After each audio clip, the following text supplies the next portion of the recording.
Hiya there. Um, so today I'm going to be making a video. It's not going to be a very intense video, or intensive video, I mean, but I'm just going to be outlining some of the features of the Wiscota accent, often called the Upper Midwest accent, or the Wisconsin, Minnesota, North Dakota accent, or sometimes you'll hear it as the Fargo accent because of that famous movie that came out. Um, So, as you might notice, I do have a Wiscota accent. It's stronger than most people I hear in this area, and I often tone it down when making YouTube videos and stuff, or talking to people not from here, but I'm going to stop doing that because I'm proud of it. Um, but anyway, so later on in the video, I'm going to be doing some stereotypical lines, or just to sort of show you how strong you can make it if you really want to. But anyway, yeah, so the Wiscota accent comes from, well, I call it Wiscota because Wisconsin, Minnesota, and North Dakota, which are the three places that generally have the Wiscota accent most prevalently, because it's very, Minnesota, Wisconsin, North Dakota are all highly inhabited by former Scandinavians, primarily Norwegians, a lot of Swedes, and such like. And also, it's influenced a bit by German, the accent. So this area, the Wisconsin, Minnesota, North Dakota area, is known as Scandamerica. So yeah, and the reason why they moved all here, well, among many, is just the climate that we have in this area is, it's very similar to Scandinavia. I've been to Norway and Sweden, and it's not that different from northern Wisconsin or Minnesota. You know, uh, though in my experience, Wisconsin often gets colder than a lot of places of Norway, especially Western Norway. Anyway, this is about accents. So, some common features that you might notice already are the O sound, the long O, contrast to a standard American diphthonged O. So, or O. That might not be right, but I might not be imitating it right, but it's not my standard. So, where I might say something like, so I don't know where he's going, a standard American accent might say something more like, so I don't know where he's going. Or maybe that's a bit more West Coast, but even if you move out of the West Coast, it might be it's still diphthonged. So, like, so I don't know where he's going. But contrast that to Wiscota, and we say, so I don't know where he's going. So, on top of that, the other thing that really is prevalent in the Wiscota accent is the or the sound, or a sound. You'll hear the latter more in words that end in an ag, like snag or bag or tag. Like, oh, I'm gonna go snag myself, like a Friday fish fry kind of thing. Or snag myself a walleye, or bass. But the sound is more prevalent in like words like have instead of a have. Not have, which would be more British, but it's a standard American, I think, is more in the middle, like have. But the Wiscota really brings it up to have, or bagel, is another one. Something that you might have also noticed is the THs. So, the Scandinavian languages like Norwegian, Swedish, and indeed most languages in the world don't have THs. the only languages offhand that I can think of that have THs properly are English, Icelandic, Faroese, Welsh, and Greek.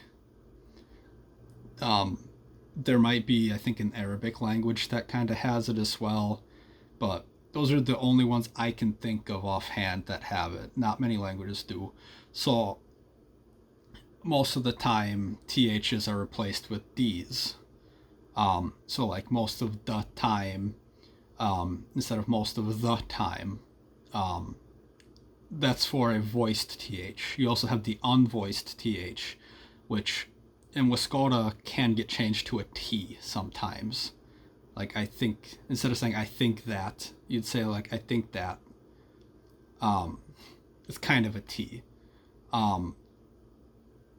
So, which in the Scandinavian languages, you'd often replace the THs with an F or D respectively. So I think that. So yeah, I'd say like I think that in a Wiscota accent, or more of a Wiscota accent anyway. Something that I've noticed but not too many people talk about is the breathiness of saying to. Contrast that to a more standard American to. When you say it with a Wiscota accent, you almost want a bit of a breathiness to the to. I don't know where that's from, but I hear it all the time. And another one that I don't hear talked about too much is, saying is instead of is. And, other words that might end with a Z turning into an S. Or at least words that end with a Z sound normally end with an S, which is because the Scandinavian languages don't have S or Z's. So the Swedish word su is spelt with a Z, zoo in English, but they still say it su because they don't have the Z sound. So a lot of your Z's get turned into S's, especially at the end. So that, I hope that is a bit of a rundown of the Wiscota accent. Of course, if you want to speak like a Wiscota, like a Wisconsinite or a Minnesotan or North Dakotan, you're going to have to learn some phrases. Well, you don't have to, because obviously, but if you really want to nail it, you got to learn how to say like you betcha and don't you know and oh heck there bud, things like calling bad drivers a fib. I don't hear that too much anymore. I don't hear Davenport too much anymore, but there are still places in Wisconsin, Minnesota, and stuff that do that. So, as promised, I'll give you my favorite line that's very stereotypical to say in a strong Wiscota accent. So one might say something like, "Oh, the other thing, you want to get kind of nasally and a bit high pitched. It's okay to add a bit of a waviness because it's a bit reminiscent of the sing-songy way that like Swedes talk, and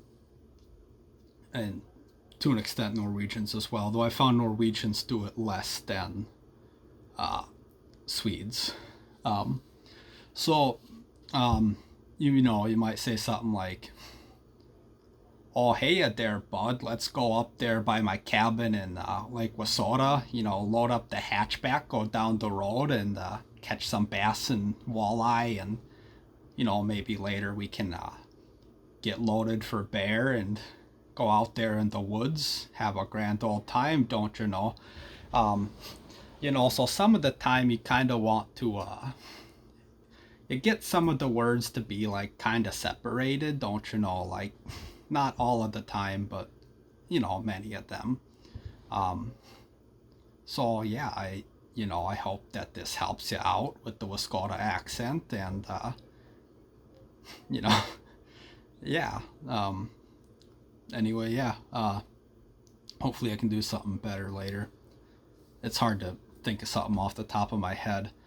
But yeah, I don't hear too many videos on it doing a very good Wiscota accent, especially not a very natural one. So I hope that this video gives you a good idea about how, a lot of people with the Wiscota accent actually talk these days anyway. So, yeah. Hey, though.